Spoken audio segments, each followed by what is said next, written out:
আমার বিয়ের আগে স্যালারি ছিল খুব অল্প, ইনকাম ছিল খুব কম। মিরপুরে দারুল ইরশাদ মাদ্রাসায় পড়াইতাম, 2800 টাকা দিয়ে শুরু করছি, এরপরে বাড়ে 3000 টাকা হয়েছে। এক মসজিদে জুমা পড়াইতাম 10 নম্বরে, সেখানে পার জুমা 500 টাকা দিত, 4 জুমায় 2000 টাকা, এই হলো বেতন 5000 টাকা।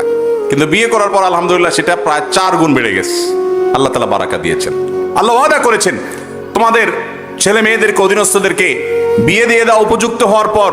তাদের যদি একটু টানাটানি থাকেও, পায়ে দাঁড়াতে যদি আধা পায়েও দাঁড়ায়, আল্লাহ রাব্বুল আলামিন বিয়ের বরকতে, বিয়ের কল্যাণে তাদের অভাব দূর করে দিবেন। অতএব অভিভাবকরা, বাবারা, আপনারা জানেন না আপনাদের অজান্তে ছেলে মেয়েরা কত গুনাহে লিপ্ত হয়ে যায়।